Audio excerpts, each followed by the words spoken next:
spent 12 hours a day staring at a conveyor belt in a sweltering factory, barely making enough to feed my kids.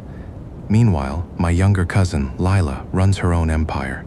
She's in her late 20s, owns a massive house, drives a luxury car, and never has to look at a price tag. For the longest time, I was eaten alive by bitter, ugly jealousy. We were born in the same year, in the same poor rural village in the Mekong Delta. We had the exact same starting line. In fact, she had it worse. So, I used to sit in my cramped, crappy, tin-roofed rental house and curse the universe for making her so gifted, so untouchable, while I broke my back just to survive. But that was before I understood what it actually cost her to get there. I don't envy Lila anymore, not even a little bit, because I know what stands behind her. Lila's mother died when Lila was just 14 months old. Wait, no, I think she might have been closer to 16 months. But either way, she was barely walking. It was a senseless, brutal motorcycle accident on a chaotic stretch of highway. Lila's father survived with severe injuries, spending a month in the hospital, but her mother was killed instantly on the asphalt. I was too young to remember the funeral, but my mother told me it was the most heartbreaking thing she had ever witnessed. They brought the wooden casket back to the house. Little Lila was just a toddler, barely able to walk steadily. She didn't understand what death was. When they set up the altar and placed her mother's framed portrait behind the incense burner, Lila just crawled right up to it. She stood on her tiptoes, reaching out with her chubby little hands, and gently wiped the glass. She was smiling, giggling, calling out, "Mama, Mama," thinking her mother was just hiding behind the frame. There wasn't a dry eye in the entire village. Because Lila's father was stuck in the hospital, my mother, who was Lila's aunt, took the baby in. We lived just a few houses down. My mother already had her hands full with me, a loud, obnoxious toddler, and my older sister, Taylor, who was about 12 at the time. Taking in an orphaned baby is a noble thing, but my family quickly learned that Lila hadn't come to our house alone. The first incident happened about a week after the funeral, or maybe it was 5 days. My parents' memories of that week were completely shot, but it was definitely right after. My parents had a small, cramped bedroom. To keep Lila safe while she slept, my dad brought over a heavy wooden crib from Lila's house and wedged it into the corner of their room.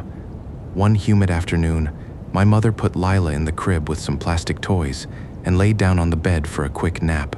Lila was an incredibly active baby. While my mother was asleep, Lila managed to stack her plastic toys, pull herself up over the high wooden railing, and tumble out.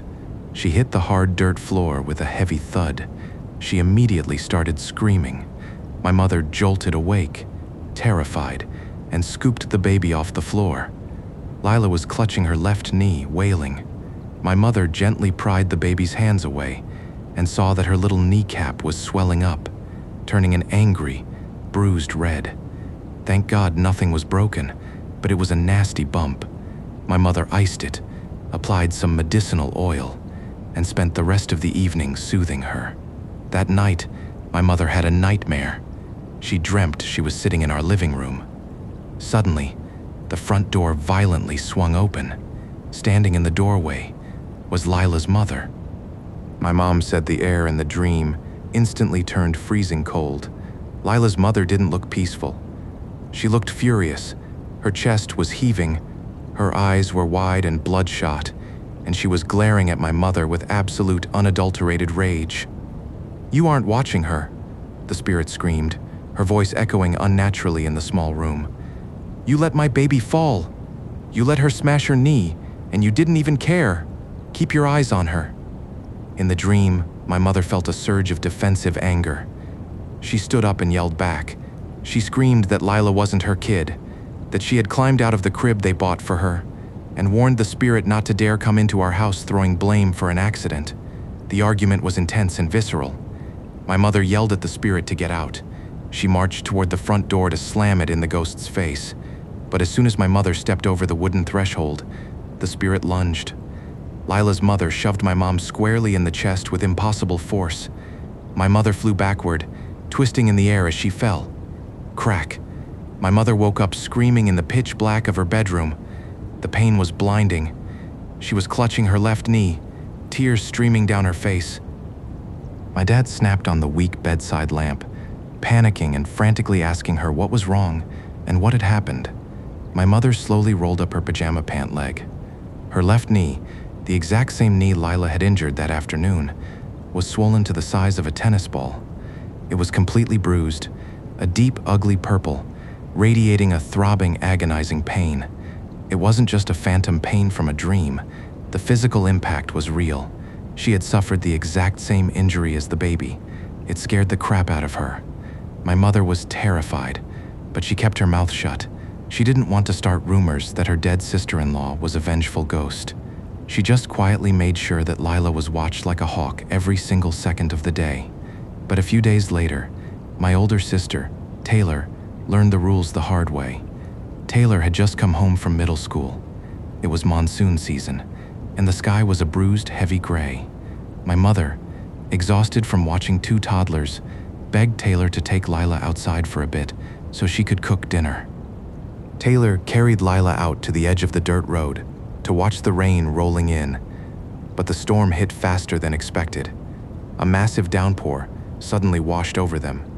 Taylor quickly scooped Lila up and sprinted back toward our house, but the yard had already turned into slick, treacherous mud. As Taylor rounded the gate, her foot slipped. She went down hard, instinctively wrapping her arms around Lila to protect her. They hit the mud. Taylor took the brunt of the fall, but Lila's right ankle scraped against a sharp, jagged piece of gravel hidden in the dirt. When they got inside and washed the mud off, they saw it, a deep, nasty scratch right across the baby's right ankle. It was bleeding slightly. Lila was crying, and Taylor felt terrible. My mother patched it up, completely panicked, praying that it wouldn't trigger another visit. But the dead do not compromise. That night, Taylor went to sleep in her small side room. Around 2 a.m., she found herself trapped in a nightmare. She was standing in the front yard, right where she had slipped, and standing in front of her was her dead aunt. But the aunt wasn't just yelling this time. She looked feral. "You ran too fast," the spirit hissed, her face contorting with rage. "You dropped my daughter. You made her bleed." Taylor, being just a kid, was crying in the dream, desperately apologizing to the woman and trying to explain that she had just slipped and didn't mean to hurt her. The spirit didn't care about apologies. She lunged forward, moving with unnatural speed. She grabbed Taylor's right leg, lifting it off the ground, and with one violent sweeping motion, the spirit dragged her fingernails, which felt as sharp as rusted razor blades, directly across Taylor's right ankle. The burning, slicing pain ripped Taylor out of sleep. She sat bolt upright in bed, screaming for our mother. My mom rushed into the room and flipped on the light. There, on Taylor's right ankle, was a fresh, bleeding scratch. It looked exactly like 4 deep fingernail gouges. It was in the exact same spot, on the exact same foot, as Lila's injury. From that day on, my family treated Lila like she was made of glass. We realized the horrifying reality of the situation. Lila's mother wasn't just resting in peace. She was standing right behind her daughter, holding a scale. If Lila suffered an ounce of pain, the person responsible would suffer it tenfold. Eventually, Lila's father recovered and took her back home. My family breathed a massive sigh of relief, but the shadow of her mother followed Lila wherever she went. The climax of this supernatural protection, the event that defined the rest of Lila's life, happened when we were about 9 years old. We were in elementary school. Lila was a quiet, bright kid, but kids can be incredibly cruel. There was a boy in our class named Mason. He was the classic playground bully, and for some reason, he locked onto Lila. He found out she didn't have a mother, and he used it as ammunition. He would follow her around during recess, taunting her. He'd constantly ask her where her mom was, mocking her by saying she was abandoned and that she didn't have a mom because she wasn't wanted. Normally, Lila just took it, staring at the dirt, but one afternoon, the grief just boiled over. She snapped back at him, screaming at him to just shut his mouth. Mason didn't like that. He grabbed Lila by the hair, dragged her down, and punched her squarely in the face. He bruised her eye and busted her lip before the teachers could pull him off. Lila and I walked home together that afternoon in complete silence. She was holding a cold compress to her swollen purple eye, quietly sobbing. Here is where the story gets incredibly dark. By sheer coincidence, Mason's father and Lila's father were drinking buddies. That same evening, Mason's father came over to Lila's house with a bottle of rice wine. He actually brought Mason with him. The two fathers set up a small plastic table in the dirt courtyard, drinking and smoking in the suffocating evening heat. They had no idea their kids had fought at school. Mason and Lila just sat inside the house, glaring at each other. Eventually, Lila couldn't take it. She walked out to the courtyard, tears streaming down her bruised face, and told her father everything. She pointed right at Mason and told the men how he mocked her dead mother and punched her in the face.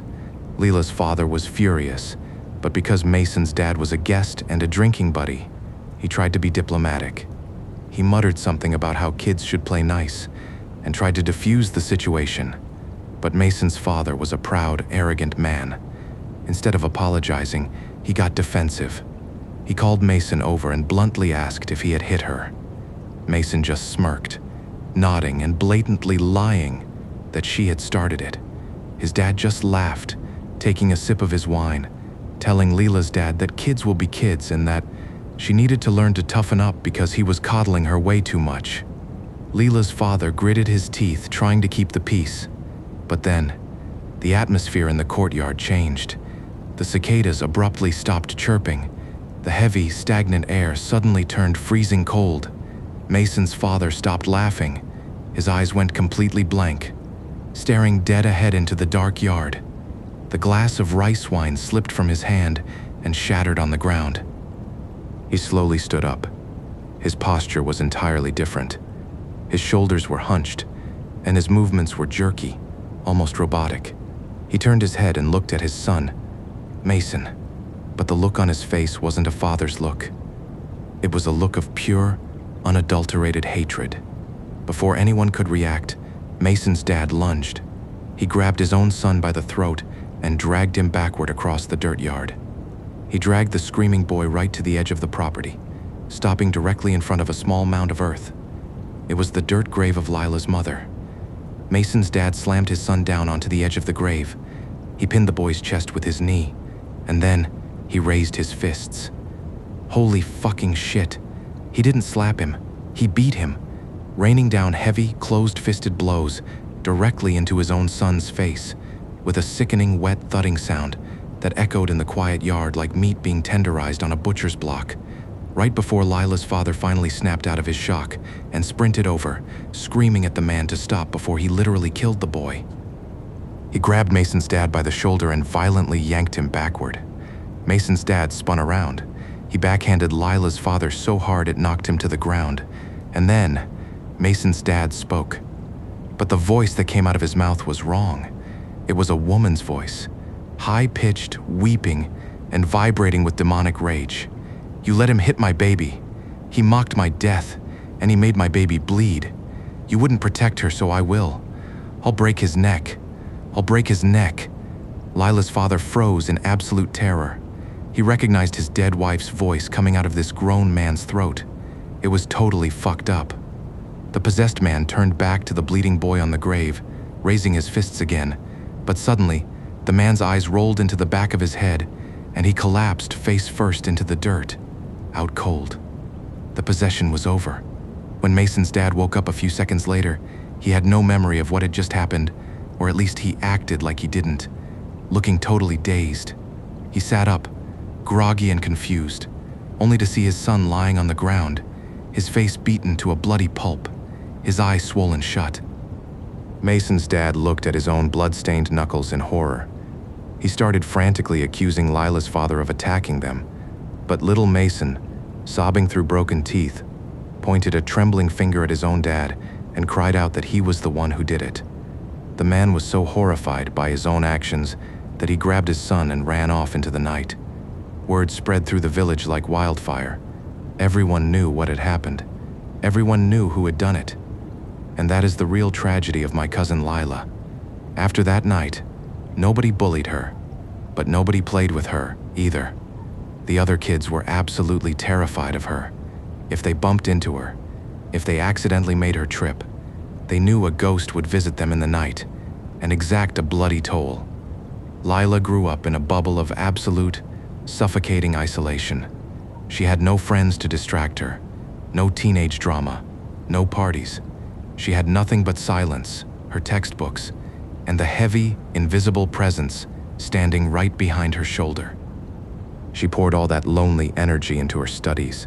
She became the top of her class, the valedictorian, the brilliant entrepreneur she is today. Every time she faced a massive business hurdle, she would light incense and ask her mother for help, and every single time, her competitors would mysteriously back down or suffer sudden, inexplicable bad luck. Lila has an empire now, but when the holidays roll around, she has nowhere to go. She sits in a massive, perfectly decorated mansion, eating dinner alone with her aging father. Meanwhile, I go back to my cramped, noisy, chaotic rental house. My kids are screaming, my wife is complaining about the bills, and my parents are arguing in the kitchen. We are dirt poor, but our house is full of warmth. I don't envy Lila anymore, because I know that no matter how much money she has, the only real companion she's ever known is a cold draft in an empty room, and the terrifying promise that she will never, ever be allowed to get hurt.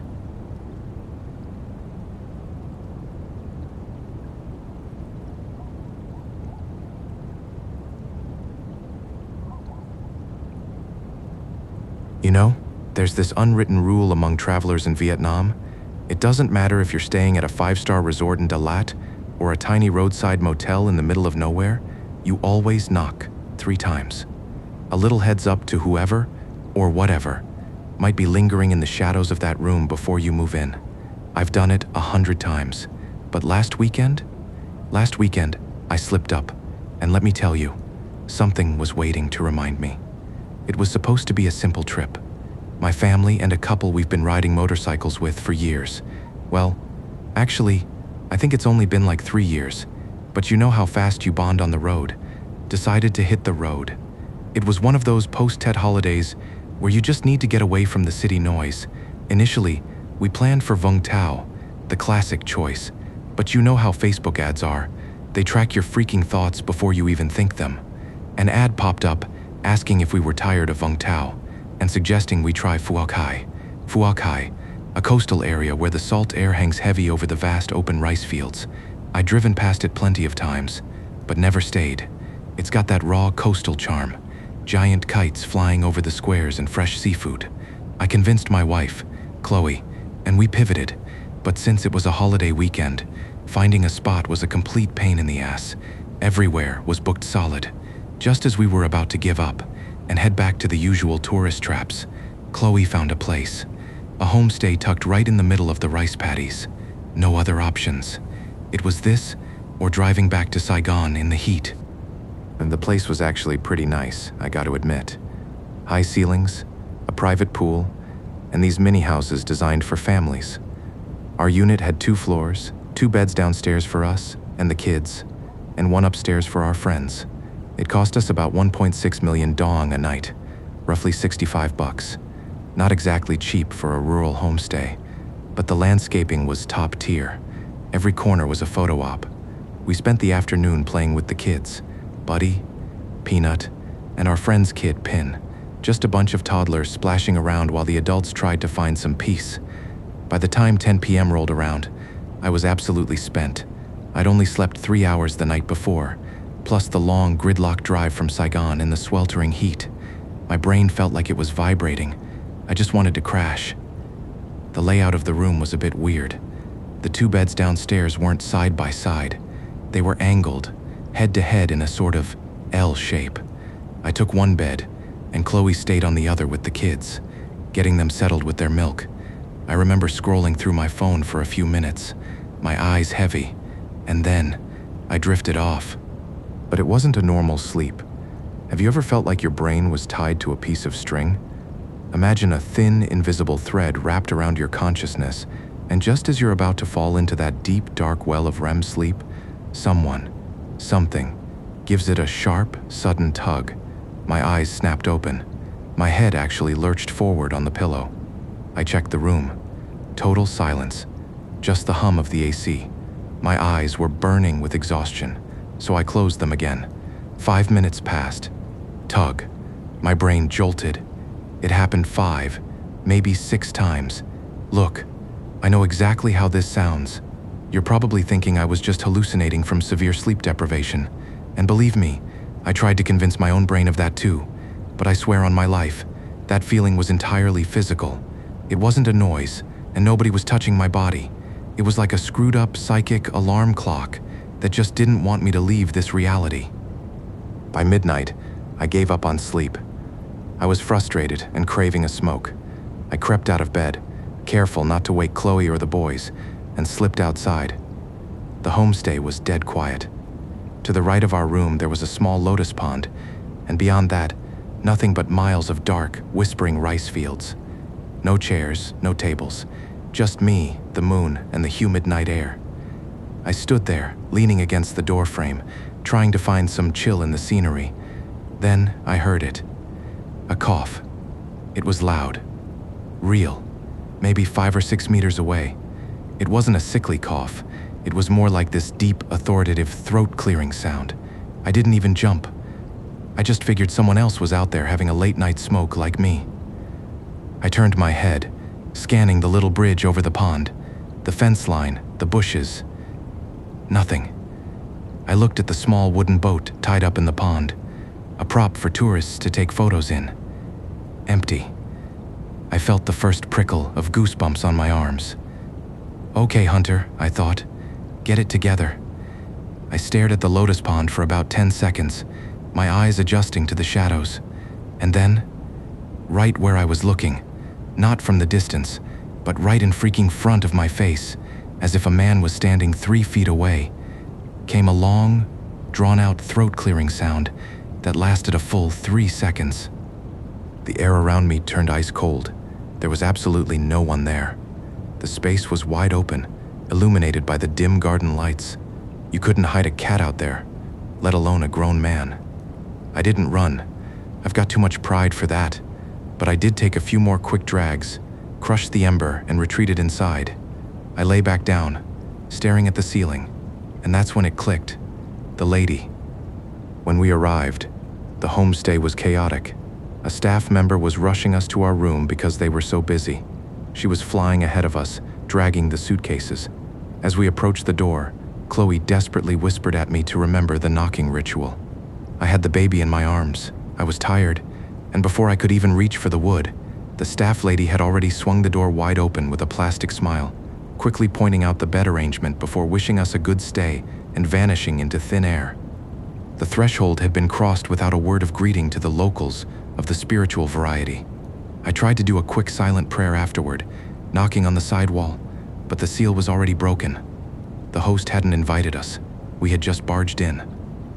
The rest of the night was a blur of that string-tugging sensation. I didn't get a wink of real sleep until 4 a.m., but as it turns out, I wasn't the only one having a weird night. The next morning, Chloe looked at me with these dark circles under her eyes. She told me that while she was patting Peanut to sleep around 1 a.m., she heard a sharp click, almost exactly like the sound a tea kettle makes when the water reaches a boil and the switch flips up. She thought I was getting up to make midnight noodles. She waited for me to move, but I stayed still. Then, a few minutes later, a new sound started, this rhythmic, steady tapping noise, almost like someone's jagged fingernails deliberately drumming right on the wooden vanity table across the room. Chloe got annoyed. She thought I was being a jerk, drumming my fingers while she was trying to get the baby down. She snapped her head toward the table to tell me to knock it off, and the sound stopped instantly, revealing that the room was completely fucking empty. The second she laid her head back down, the rhythmic tapping started all over again, feeling like an absolute challenge, a sick little game just begging for attention. She just pulled the covers up, whispered a prayer, and closed her eyes tight. But then, the most unsettling part happened. Peanut, our toddler, was fast asleep. He hadn't made a peep all night. Suddenly, he sat straight up. He didn't cry. He didn't look for his mom. He slowly, very slowly turned his head toward the window. We hadn't closed the curtains because the view of the moonlit fields was so nice. Peanut stared at the top corner of the window, not at eye level, but up high, as if someone was hovering or standing extremely tall outside. He tilted his head to the left, then to the right, and then he smiled. His pacifier fell out of his mouth. He raised his little hand and started waving, whispering a soft, drawn-out goodbye into the dead of night.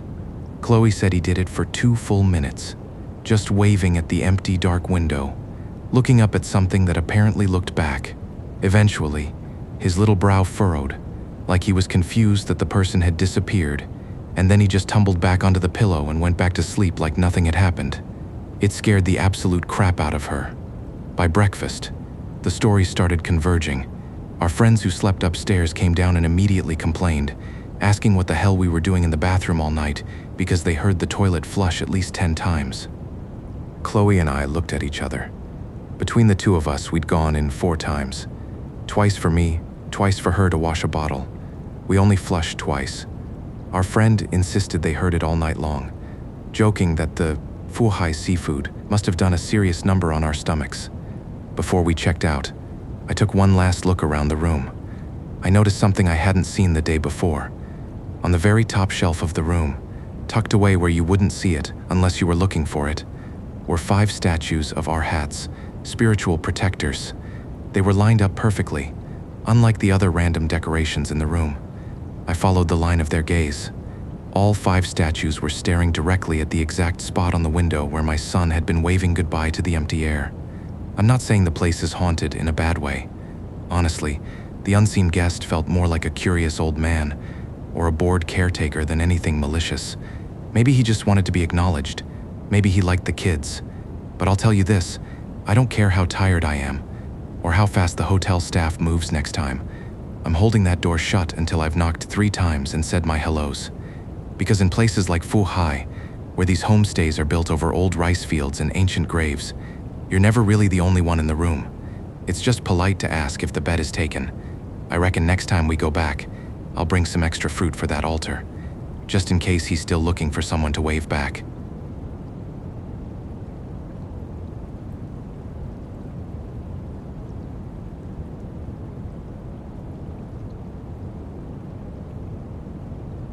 When you bring a newborn home to a dirt floor shack in the middle of nowhere, sleep deprivation isn't your biggest enemy. It's the crushing, suffocating terror that something in the dark wants to hurt your baby. And back in 1997, that threat wasn't just in my head. It was standing right outside my bedroom window. I was barely 20 years old at the time. My husband and I had just gotten married the year before, and like most young couples in rural Vietnam, we started out living with his parents. Truth be told, it wasn't a nightmare situation.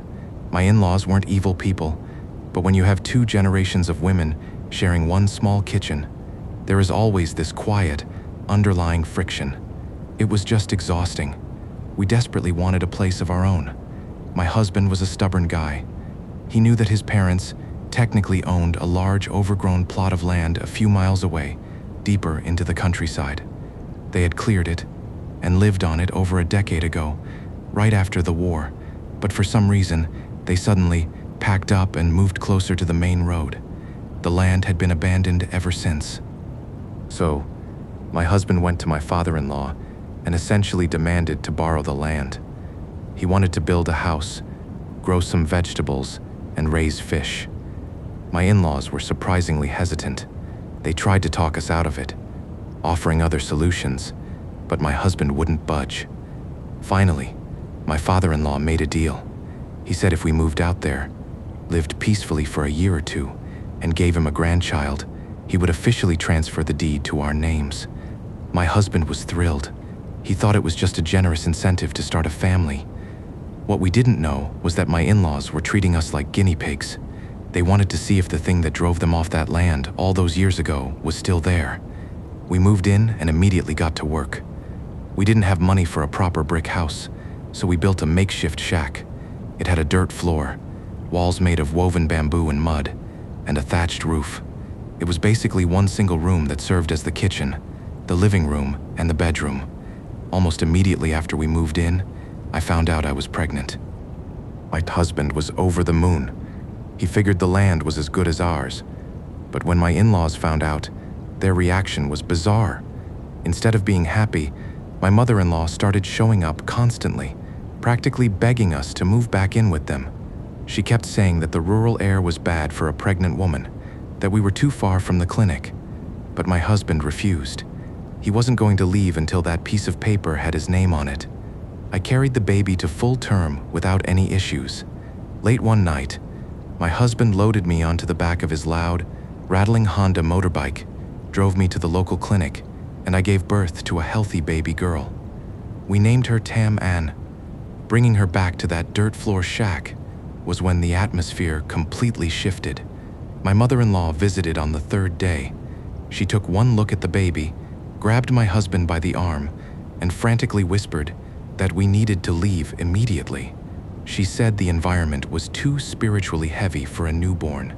But again, my husband dug his heels in. He told her we weren't going anywhere until the land was legally ours. Looking back, if I had known what was waiting for us in the dark, I would have walked out of that shack with my baby in my arms and never looked back. The haunting didn't start with a bang. It started with a slow, creeping invasion of our space. Our bed was pushed up against the wall, right beneath the only window in the house. Now, when I say window, I don't mean glass panes and wooden shutters. It was just a square hole cut into the bamboo wall. To keep the wind and the mosquitoes out, my husband had nailed a thick, heavy piece of burlap fabric over it. It was the kind of coarse, scratchy material they use for rice sacks. Teman was about 15 days old. Actually, wait, she might have been 16 days old because I remember it was just after a heavy thunderstorm. But anyway, it was the middle of the night, and the suffocating heat of the Mekong Delta was hanging heavy in the room. The only sound was the rhythmic hum of a million cicadas outside. I was lying in bed, half awake, when I heard this dry, rasping scratching noise coming from right above my head, sounding exactly like someone dragging their jagged fingernails against the rough fabric. I opened my eyes and looked up at the window. The moonlight was hitting the outside of the burlap sack, illuminating it slightly. And right in the center of the fabric, I saw a bulge. The finger was dragging slowly in circles, making that horrible, abrasive scratching noise against the rough fabric that just wouldn't stop. I nudged my husband awake, my heart starting to pound, and desperately whispered that there was someone outside the window, hoping out loud that it was just some of the neighborhood kids messing around. My husband groaned, rolled out of bed, and stomped toward the front door to yell at whoever it was. But when he got outside, there was absolute silence. He walked around to the side of the house where our window was. He came back inside a few minutes later, looking confused. He told me there was nobody there. But the crazy part is, he found footprints in the soft dirt right beneath the window. The footprints were from a large, barefoot adult man, but they didn't lead anywhere. They didn't come from the road, and they didn't walk away into the grass. They were just stamped directly under the window, as if the man had dropped straight out of the sky, stood there for a minute, and then vanished into thin air. I tried to rationalize it. I told myself it was just a local drunk who had wandered off. I pulled Tam Ann closer to my chest and eventually forced myself back to sleep. A few hours later, around 3 in the morning, Tam Ann suddenly woke up screaming. It was a terrifying, breathless shriek. I bolted upright. The heavy burlap sack that had been nailed securely to the top of the window frame was gone. I looked frantically around the dark room, and my blood ran cold. The massive, heavy piece of fabric had somehow flown across the room and landed perfectly, squarely over my newborn baby's face, covering her completely like a burial shroud. I ripped it off her, gasping for air myself. My husband woke up, panicked by the screaming. We couldn't understand how it happened. The wind wasn't blowing, and even if it was, it couldn't have carried a heavy burlap sack horizontally across the room to land perfectly on the baby. The next morning, my husband had had enough. He went out to the shed, grabbed some thick wooden planks and a handful of heavy roofing nails. These are the thick galvanized nails with wide metal caps designed to hold down corrugated tin roofs during a typhoon. He spent an hour hammering those wooden planks directly over the window frame. He sealed it completely shut. He wiped the sweat off his brow and muttered something about how absolutely nothing was getting through that wood. I wish he had been right. That night, the exhaustion of having a newborn was catching up to me. I was feeding Tam-An every few hours, operating on almost zero sleep. Around midnight, I laid her down on the bed and closed my eyes. Almost immediately, I heard this sharp, metallic creaking and popping sound, exactly like the claw of a heavy hammer prying a stubborn nail out of dry wood. I opened my eyes and stared at the wooden planks covering the window. The room was pitch black, but I could hear it so clearly. The kicker is, whenever I opened my eyes or shifted my weight on the bed, the sound would instantly stop. Total silence. But the moment I closed my eyes and tried to relax, that metallic popping sound would start right back up again. I kept nursing Tam-An throughout the night, getting more and more delirious from the lack of sleep. Around 4 in the morning, I sat up to feed her one last time. I looked up at the window, and my stomach dropped. The top wooden plank was missing 3 of its 5 roofing nails. I looked down at the foot of our bed. The 3 heavy, rusted nails were lying perfectly in a row on the blanket. I shook my husband awake and hissed at him to look at the heavy metal spikes in my hand, demanding to know how the hell they came out when he had literally just hammered them in. My husband looked at the nails, completely bewildered. He didn't have an answer. There was no physical way the wind, or even a person without tools, could have pulled those roofing nails straight out of the wood.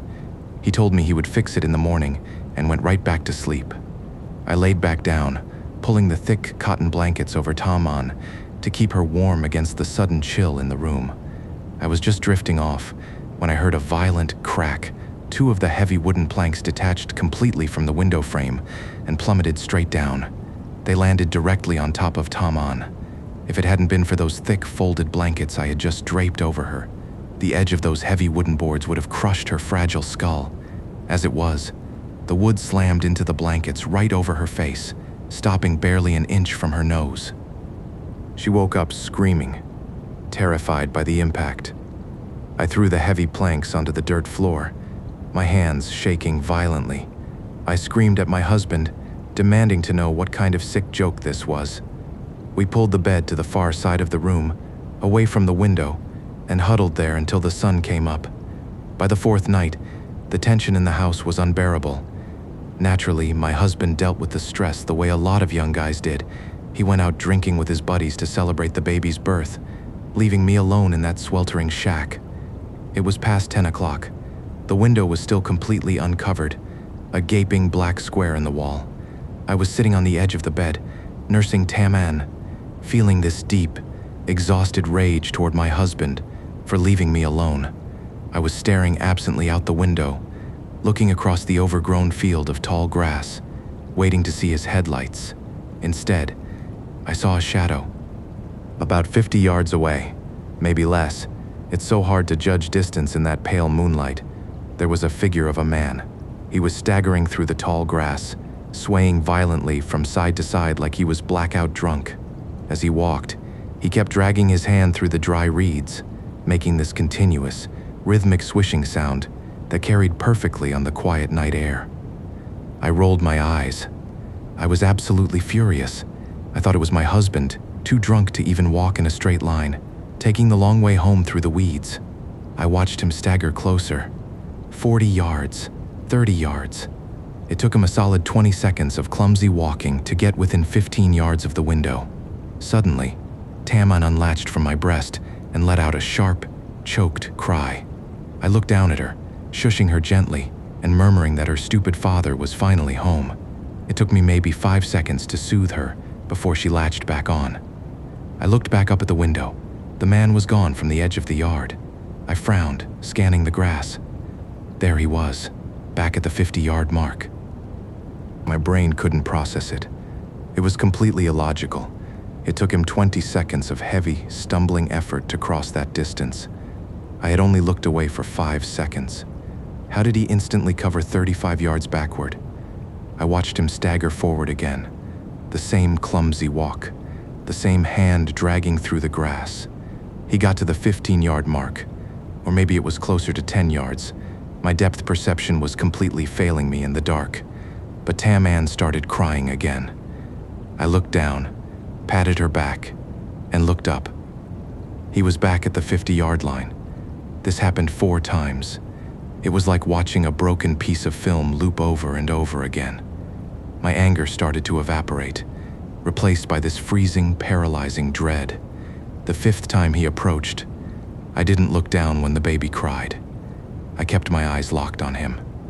He staggered up to the edge of the yard, maybe 10 yards away. But this time he stopped. He stood perfectly still, placed his hands on his hips, and just stared directly into the window, stared directly at me.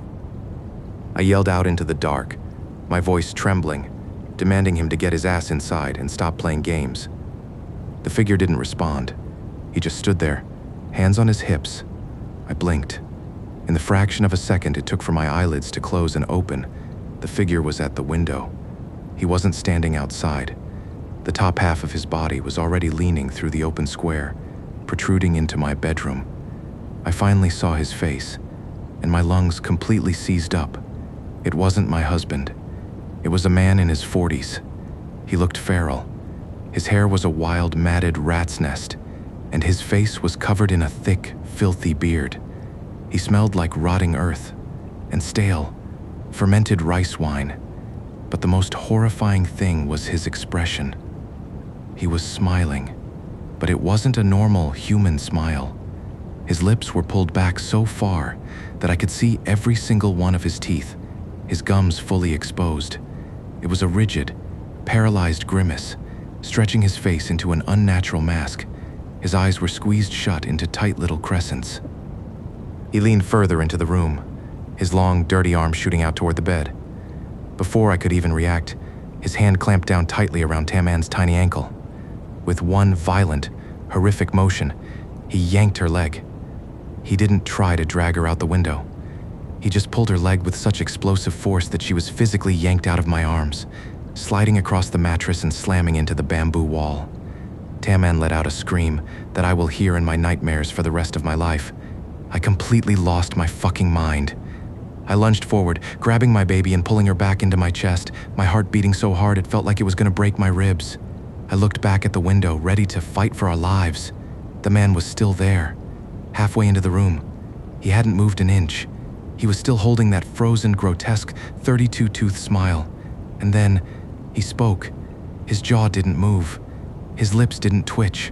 The voice just seemed to project from the back of his throat, echoing in the small room like a recording. "Is that your kid? Give her to me. Let me raise her. Let me raise her for you." I opened my mouth to scream, to tell him I would kill him, but before a single sound left my lips, he vanished. It wasn't a blur. He didn't step back. 1 millisecond, he was occupying physical space in my room, and the next, he was just gone, like someone pulled the plug on a television set. The sheer, impossible reality of what just happened broke my brain. I didn't run for the door. I didn't scream for help. Driven by pure primal animal instinct, I grabbed my crying newborn, threw myself onto the dirt floor, and scrambled under the heavy wooden bed. I lay there in the filth, surrounded by dust and spider webs, clutching my baby to my chest, crying in absolute silence. In that moment, the dark, claustrophobic space under the bed was the only place in the world that felt safe. I stayed down there, shaking violently, for almost an hour until my husband finally stumbled home drunk. When he crawled through the window because the door was locked, I finally broke down. The next morning, we called my in-laws. They rushed over, bringing incense, fruit, and offerings. My father-in-law went to the side of the house, right beneath the window, and started praying. He prayed for a solid hour, speaking in low, pleading tones, treating the spirit like an old acquaintance, because it was. Later that day, as we packed every single thing we owned, my father-in-law finally confessed the truth. Years ago, when they lived on this land, there was a neighbor. He was a hard worker, but he had a tragic flaw. He was completely infertile. In those days, a man who couldn't produce an heir was treated with relentless disgust and pity. The shame broke him. He turned to alcohol, drinking himself into a stupor every single day. Eventually, his wife left him. A few months later, she got pregnant by another man. That was the final straw. One night, blackout drunk and drowning in grief, he staggered over to my in-laws' house. He banged on the door, begging my father-in-law to drink with him. When my father-in-law refused, the man stumbled around to the side of the house. He sat down in the dirt, leaned his back against the wall, right beneath that exact window frame, and passed out. He died right there in the night, exposed to the elements, his heart giving out from the alcohol and the cold. He didn't die angry at my in-laws. He died consumed by the agonizing, desperate desire to have a child of his own. That was his tether to the physical world. He was a wandering spirit, forever searching for a baby to claim. He had terrorized my husband when he was a toddler, trying to lure him out of the house at night. That's why my in-laws abandoned the land, and that's why they were so terrified when they found out I was pregnant. We left that day and never spent another night in that shack. A few years later, my husband sold that entire plot of land for the price of a cheap, second-hand motorbike. It's been almost 30 years. Tam-Man is grown now, but the trauma of that night completely rewired my brain. I don't care how hot it gets in the summer, or how safe the neighborhood is. I will never, under any circumstances, sleep in a room with an uncovered window, because I know exactly how quickly a shadow in the grass can end up inside your house.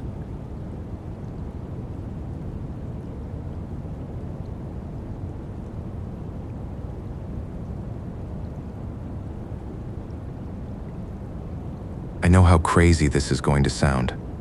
I really do. Half the time I tell this, people look at me like I need to be institutionalized, but I swear on my life every single detail is true. My father was a man of absolute, suffocating logic, or at least he thought he was.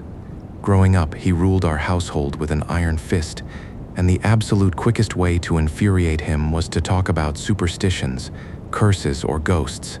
He demanded tangible proof for everything. He used to proudly declare that he would only believe in spirits if one walked right up and smacked him right across the jaw. Be careful what you ask for, because the dark will eventually oblige. Last July, my family was desperately searching for a new place to live. Our household consisted of my parents, my husband, myself, and my newborn baby who was barely 2 months old. And let me tell you, apartment hunting with a screaming infant in the sweltering heat is an absolute nightmare. It just completely drains your soul. After weeks of touring miserable, overpriced crap holes, we stumbled upon a miracle. It was a 3-story house right in the heart of a bustling district. It had a massive courtyard, 3 bedrooms, and it came fully furnished with heavy, expensive wooden furniture and high-end appliances. The landlord was offering it for barely 10 million dong a month, which is unbelievably cheap for that area, as long as we paid 2 months' rent up front. We signed the lease immediately, which, God, looking back, was the most incredibly screwed up mistake of my entire life. On move-in day, my mother was the first to step across the threshold. The house was built like a concrete fortress. There were no side windows and no skylights. The air inside was completely stagnant, heavy, and sweltering. My mother, who has always been spiritually sensitive, froze in the doorway. She rubbed her arms, whispering that a freezing draft had just crawled up her spine. She turned to my father and quietly suggested that she should go to the market, buy some fruit and roasted meat, and perform a small welcoming ritual to ask the local spirits for permission to live there. It's a standard tradition where we come from. A simple gesture of respect. My father exploded. He completely lost his shit right there in the living room, berating her, mocking her superstitions, and screaming that he paid good money for the house and he wasn't going to bow down to invisible fairy tales. My mother, terrified of his temper, quietly backed down. We unpacked in silence. The consequences of his arrogance didn't happen all at once. They seeped into our lives slowly. It started with my 2-month-old baby. During the day, he was perfectly fine, but the second the sun went down, he would arch his back and scream. It wasn't a normal cry. It was a frantic, terrified shriek, as if someone was standing over his crib, torturing him. It honestly scared the crap out of me. He wouldn't stop until my mother secretly slipped a protective mulberry branch and a dull knife under his mattress. Then, the rot started. My mother is an incredible cook. One evening, she finished making dinner around 7 o'clock, covered the dishes, and waited for my father and husband to shower. An hour later, we all sat down at the table and lifted the food covers. The stench hit us like a physical blow. The freshly cooked food hadn't just gone cold, it was completely spoiled. The pot of steamed rice was covered in a thick, slimy, sour-smelling mucus. The hot soup was bubbling with a foul, fermented foam. My father was furious, accusing my mother of buying rotten meat to save money. But it wasn't just the dinner. The fresh, unripe fruit she placed on our ancestral altar in the morning would turn black, shriveled, and completely rotten by sunset. It was as if the house was aggressively draining the life out of everything inside it.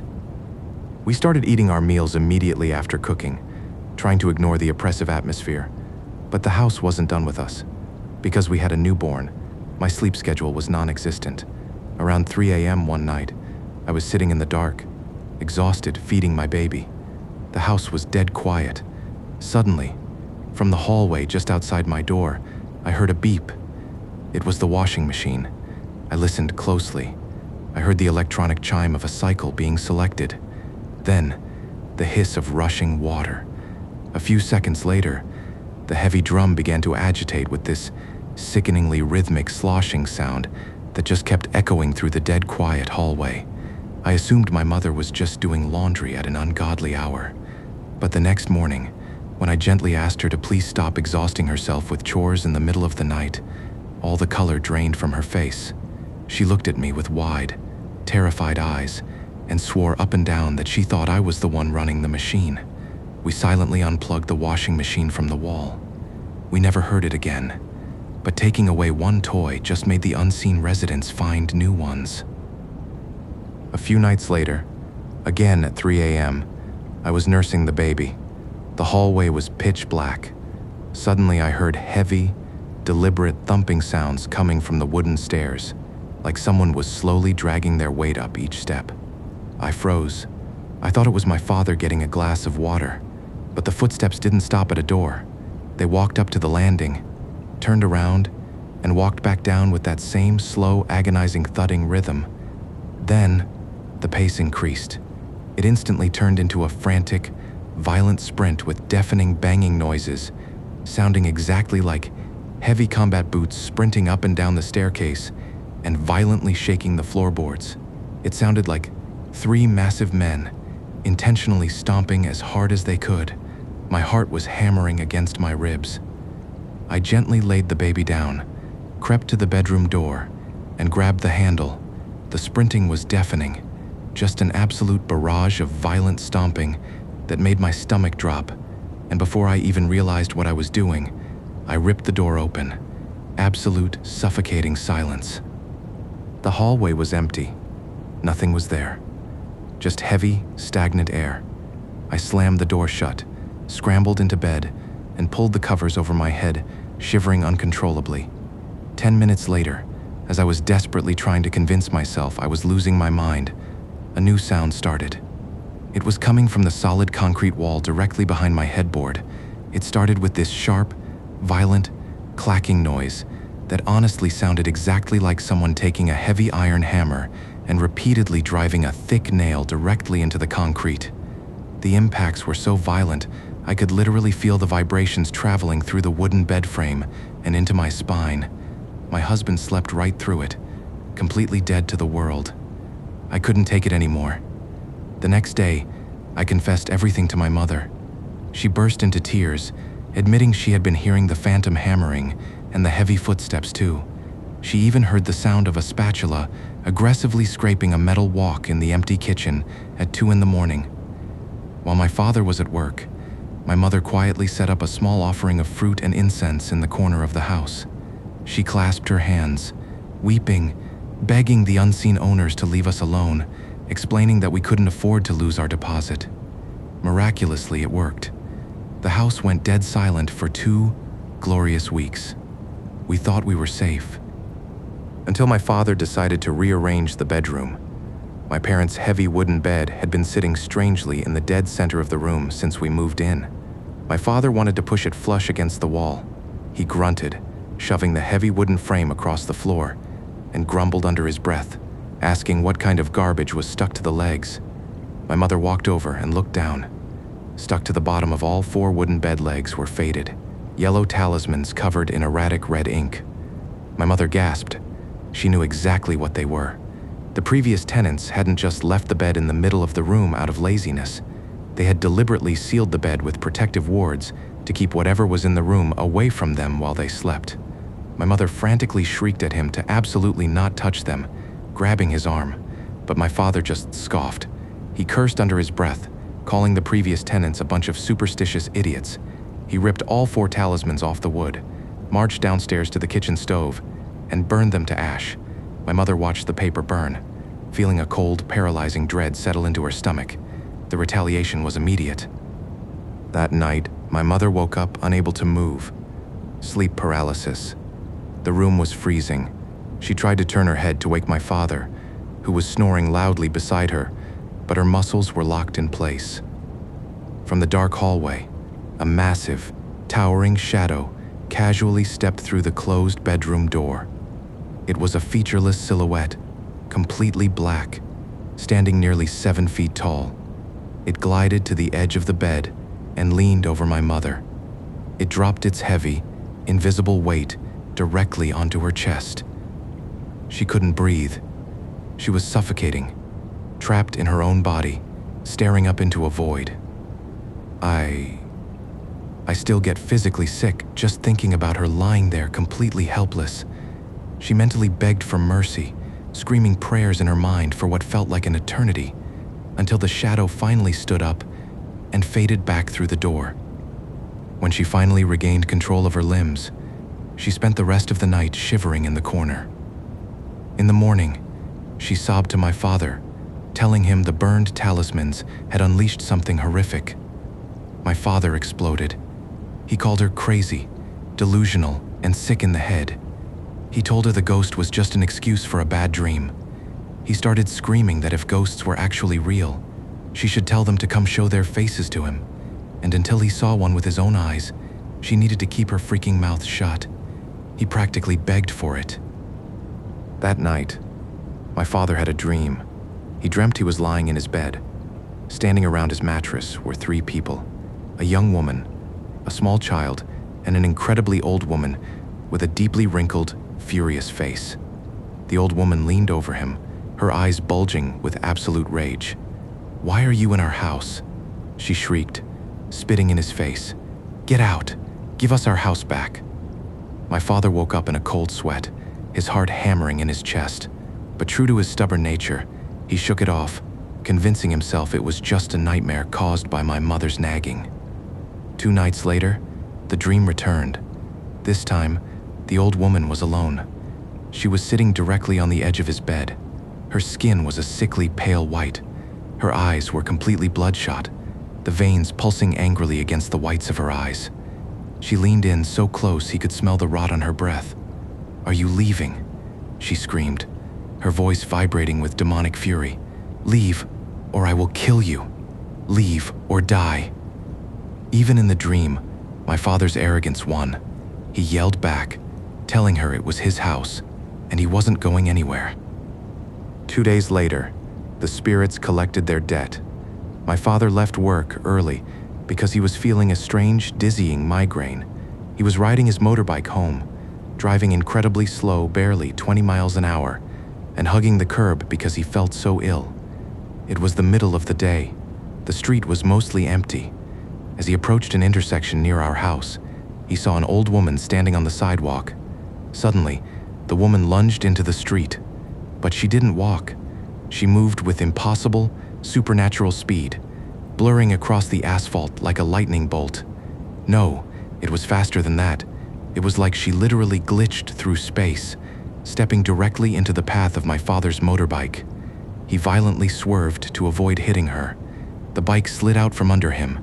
He slammed into the hard pavement, the side of his head bouncing off the concrete. He lay there in the blinding sunlight, completely dazed, blood pouring down the side of his face. His vision was fading. But right before he passed out, He saw a pair of bare feet standing on the asphalt, inches from his face. The skin was deeply wrinkled. He weakly tilted his head up. Standing over his bleeding body was the exact same old woman from his dreams, but she wasn't screaming anymore. She was looking down at him, flashing a grotesque ear-to-ear smile. It was a look of pure, malicious triumph. "I told you," her smile said. "Leave or die." My father woke up in the hospital getting 4 stitches in his scalp. My mother and I rushed into the emergency room terrified. My father didn't even look at his wounds. He grabbed my mother's hand, his face pale and completely drained of arrogance. He whispered, with a violently shaking voice, to pack the bags immediately, swearing that we were leaving that house today and he didn't give a damn about the deposit anymore. He just wanted us out of that fucking place. We moved out before the sun set. We eventually found a new place, and on the very first day we moved in, before we unpacked a single box, my father, the man who demanded proof, the man who mocked the dead, was the first one to walk to the center of the living room, light a bundle of incense, and bow his head in absolute, terrified respect.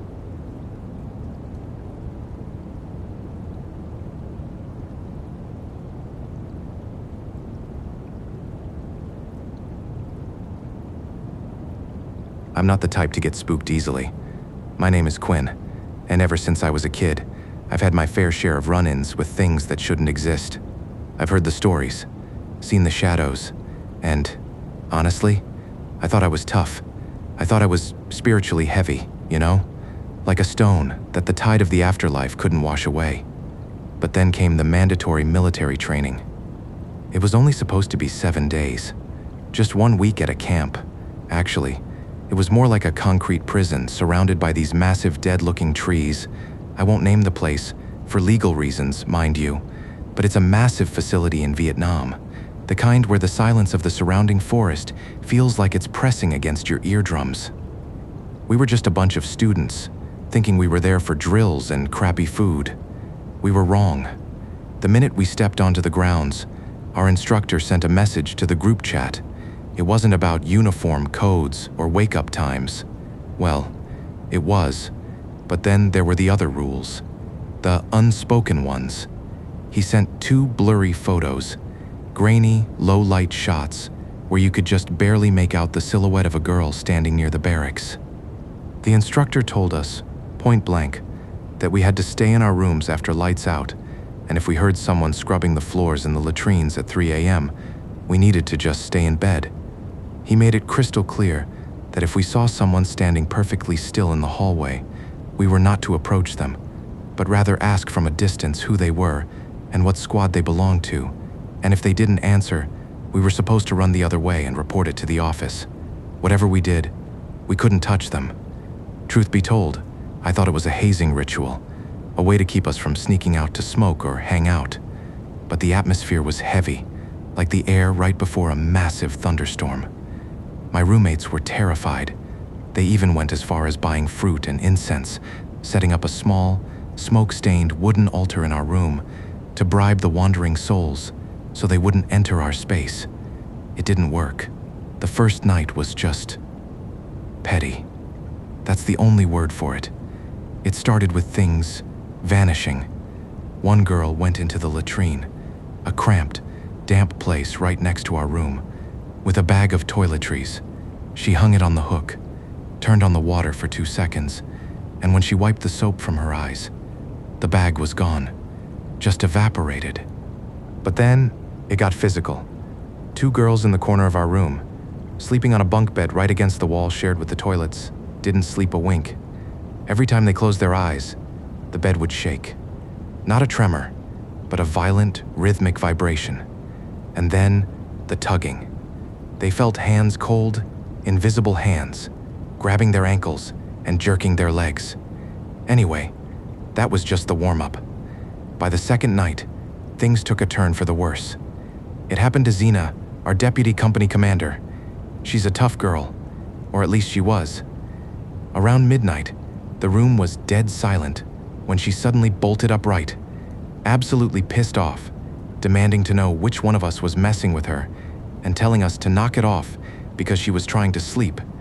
We all just groaned and rolled over. We figured she was just stressed. But then, 10 minutes later, a scream ripped through the barracks. A real, bone-chilling shriek. Zena was sitting up, clutching her hair, tears streaming down her face, violently sobbing, and swearing up and down that someone kept grabbing her hair and yanking her head back. The girls near her swore they hadn't moved, and they were telling the truth. You could see the fear in their eyes. We tried to settle back down, but Zena didn't stop. She was hyperventilating. She told us that as she was drifting off, she felt her blanket, which was tucked up to her chin, get ripped off her body. It didn't slide. It was jerked, flying off the bed and onto the floor, as if someone had played a violent game of tug-of-war with it. And then came the kicker. Zena said she felt a hand, not a human hand. She described it as rough, skeletal, and impossibly cold. This thing clamped down on her ankle with a grip like a vice and pulled. Her head slid right off her pillow, her body dragging toward the edge of the bed. She spent the rest of the night squeezed into a bed with another girl, shaking so hard I thought she'd break. By night 4, the restless spirits in the latrines decided they wanted a new friend. A girl named Taylor went to wash her face before bed. You know the routine. Bend over the sink, splash some water, eyes closed. When she stood up and wiped the water away, she looked into the mirror, but she didn't see her reflection. She saw a pair of legs, just legs, pale and bloated, dangling in the air right in front of her. Taylor didn't even scream. She just hit the floor, dead faint. When we finally found her, she wasn't Taylor anymore. When she finally woke up in the barracks, her eyes were darting around, unfocused. She'd giggle 1 second, then burst into a violent, guttural sob the next. She was talking to people who weren't there, screaming about things we couldn't see. The instructor didn't even act surprised. He just called her parents and told them to bring a monk. I saw the video later. I wish I hadn't. Watching a college girl sit there with a hollowed-out face while a monk chants over her, it changes you. They took her home the next morning. She never finished the course. You'd think it couldn't get worse, right? Well, night 5 was Tyler's turn. Tyler was a guy in the neighboring unit. After lights out, he didn't go to bed. He just stood there at the foot of his bunk, perfectly still. His squad leader yelled at him to get in his mosquito net before the instructor saw him. Tyler didn't move. When his friends finally went over to shake him, he turned around. And Jesus, his eyes, they were rolled back so far you could only see the whites, 2 pale marbles bulging out of his head. He pulled his lips back into this wide, uncanny grin and started screaming. But the voice coming out of this grown man, it was a woman's voice, high-pitched, screeching, like metal scraping on glass. "I'm taking him. He's mine now," the voice shrieked, followed by a laugh that sounded like it was bubbling up through water. The instructor had to sit with him for hours, basically negotiating with whatever was inside him. Rumor has it the spirit demanded a chicken sacrifice before it would let go. Tyler was a wreck when he finally came to. His family picked him up the next day, and the story started spreading like wildfire. They said there were 2 of them, one in the latrines, and another, a woman in white and blue shorts, who haunted the stairwells. By the 6th night, nobody wanted to sleep in their beds. We were terrified. Well, honestly, we were losing our fucking minds at that point. So we dragged our mats into the center of the floor, huddling together like sardines, thinking there was safety in numbers. I was exhausted. I fell asleep quickly, but I kept waking up to the sound of whispering. My roommates were huddled in a circle, sobbing quietly. I asked them what was wrong the next morning. They told me that all night long, they heard it. The silence was suffocating until it was broken by this awful, dragging sound, like the harsh bristles of a stiff broom being scraped and swished across the concrete of the latrines next door for hours on end. And every single time that relentless cleaning sound stopped, it was immediately replaced by this massive, rhythmic pounding on our door that shook the hinges. Nobody dared to look. They just lay there, holding hands, listening to the horrifying sound of wet, squelching footsteps pacing up and down the row of sleeping girls. leaving a trail of moisture just inches from their heads. I didn't hear a thing. I guess being spiritually open is a curse, but being spiritually heavy, like me, sometimes it's a shield, until the last night. It was night 7. Most of the girls had moved to another room, too scared to stay in our barracks. Only me and 2 other brave girls remained. I slept by the window, which looked out over a dark hallway and a row of ancient trees. Wait, no, it was just one massive banyan tree, its branches stretching out like twisted fingers. I like the dark. I had my blanket pulled over my head, cocooned away from the hallway lights. But halfway through the night, I felt the air change. My blanket slowly slid down, exposing my face. The light from the hallway hit my eyes, and I blinked, squinting through the dim glow. I looked out the window toward the trees. At first, I thought I was seeing things. Something black was moving against the trunk of a tree. I rubbed my eyes, thinking it was just the shadows of the leaves, but I kept looking. For a full 2 minutes, I stared. It was an arm, a pitch-black, charred-looking arm, reaching out from behind the tree trunk, and it was beckoning. The fingers were curling, waving me over, inviting me to come out into the dark. I didn't scream. I didn't faint. I just went cold. I grabbed my phone and woke up the other 2 girls, desperately whispering for them to look at the tree. By the time they got to the window, the arm was gone. They didn't believe me. They thought I was tired, or that the stories had finally gotten to me. But I know what I saw. I watched that hand wave at me for a long, long time. Looking back, I think I got off easy. Whatever is in that camp, it likes the weak. It likes the ones it can break. I was just a curiosity to them, a little toy to wave at before I left. I'm home now, but I don't sleep with the window open anymore. And I never ever wash my face with my eyes closed for more than a second, because sometimes, when I'm standing over the sink, I can still hear that faint, squelching noise of wet footsteps pacing back and forth right behind me. I got to admit, I still wonder about that lake near the camp, the one the locals won't talk about. But that's a story for another time.